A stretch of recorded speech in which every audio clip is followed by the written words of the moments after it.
Hey, Brian Young here from ProfitSourcing.com. Thanks for tuning in. This video is about creating fulfillment and removal orders for your inventory. And so from the Amazon Seller Central page, you're going to want to click on Manage FBA Inventory. And that's going to bring you to this page right here. Now, this is all your Amazon fulfilled inventory. So this is all the inventory that's inbound on its way to the Amazon fulfillment centers and currently at the Amazon fulfillment centers right now.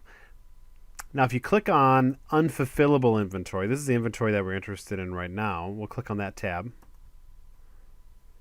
That's going to bring up inventory that's deemed unsellable. So you see here in this right column, if you want to know why it's unsellable, you can click on it. This one's warehouse damaged.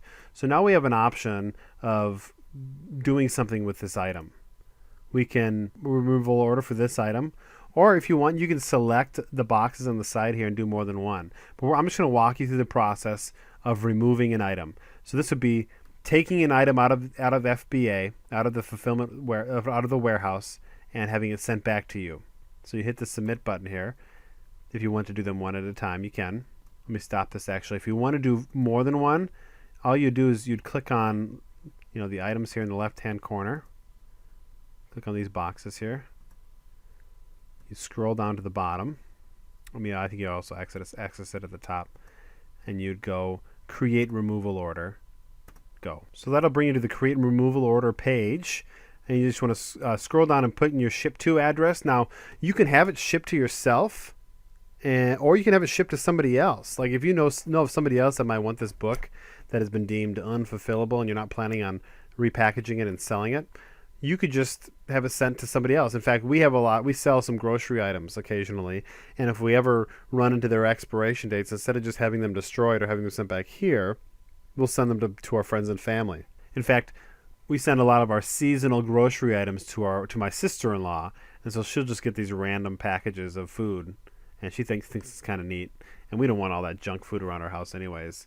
So it's kind of a fun way to surprise your friends and family with interesting kind of like grab baggy kind of things. But anyway, so you just fill out the shipping address, and then you select from the list of items that you clicked what you want to go. And so there's a quantity of one of each of these, so we'll hit continue. So I won't actually send this stuff, but as you can see, you click on the continue button, it's just going to ask you to confirm. Now it's very slow. Don't expect this to get to the final destination in a couple days.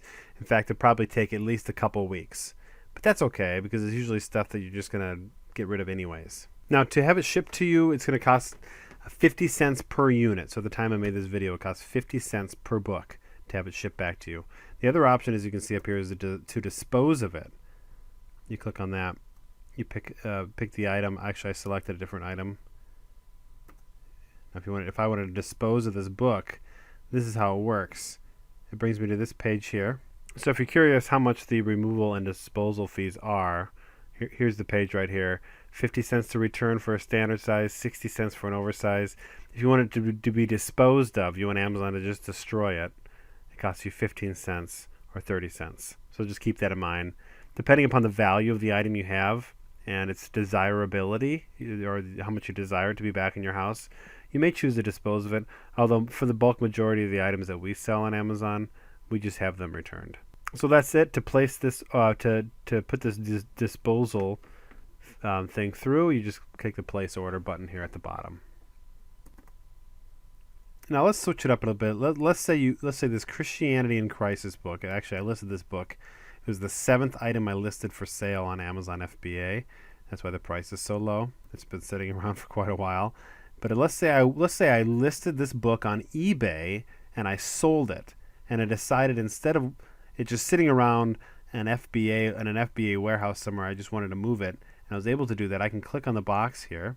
I can go up to this drop down, and I can go create a fulfillment order, which is different than a removal order. I'll show you why.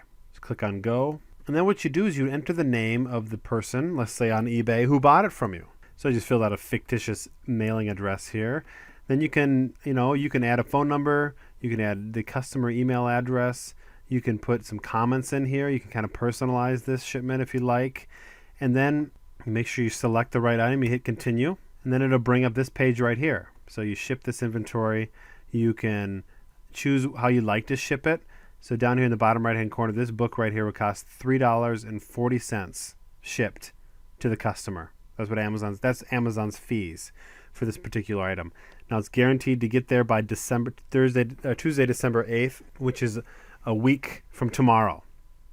So if you just want to send it standard shipping, that's not bad. That's a good rate. And you don't do any of the pick, packing, or shipping. It's all covered by Amazon. Now here's the game changer. If you're selling stuff that has maybe a premium price, you can offer your eBay customers or your A-Books customers 2-day shipping, which is crazy because nobody on eBay is offering that because they can't promise. Nobody can promise that except for Amazon, because Amazon is like insane, incredible when it comes to logistics. This particular book will cost $9.10 to 2-day ship, and it will cost $18 to overnight. Now that is spendy, but it's cheaper than what it would cost you to do the same thing. In fact, it might even be physically, logistically impossible for you to do 1-day shipping, depending on where you live and where you're shipping it to. But that's it. You just scroll down and you hit place order, and it will send that order off to the customer. Now, when it comes to removing items that are red listed that aren't going to sell, you could do that by hand, or you could have it set up so that they're removed automatically. If you go up to the top right-hand corner and you click on Settings, and you go down to Fulfillment by Amazon and click on that, that'll bring you to this Fulfillment by Amazon settings page. So what I do is I'd scroll down. I mean, maybe check some of these out just to make sure that you have everything set the way you like. So the way I have this set up is that once a month, on the first of the month, every item that is deemed unfulfillable will be returned to me. Okay, and I agree to pay those fees.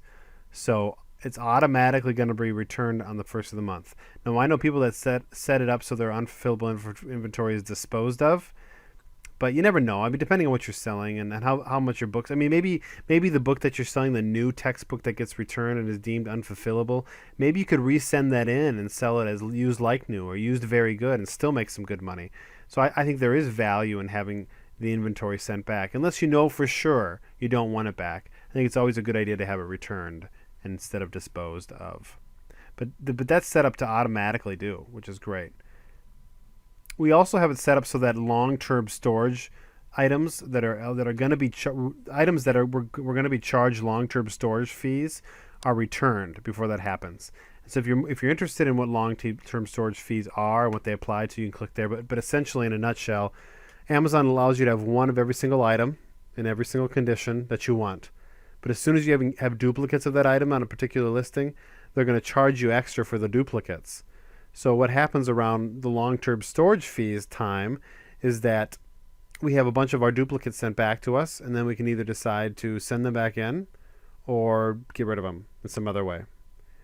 And that's better than paying the long-term storage fees, because Amazon has very reasonable storage fees for one item. They understand that, especially in books, there's some long-tail books that might only sell one every 2 or 3 years. But Amazon wants those in stock. They want to be the everything store. They want a customer to come and be able to look for a product and find it, even if it's rare, even if it doesn't have much demand. So they're okay with that. I think it costs about 12 to 13 cents per year to store one copy of a book at Amazon. So really nothing, right? I mean, you could store it there for 10 years, and you still won't really eat into your profits. But as soon as you get a second copy there, now that's a different story, and the fees can get pretty high. So we just have it set, because we don't have to worry about long-term storage fees, we just have it set to automatically remove items that are going to be eligible. There's some other things to think about here too. Stickerless commingled.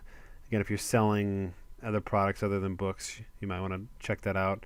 And here's also where you can turn on FBA Global Export. So that about sums it up. Hopefully you've learned a thing or two about removing and doing multi-channel fulfillment on your items that are stored at the FBA warehouses. If you have any questions or concerns, I'd be glad to help you out.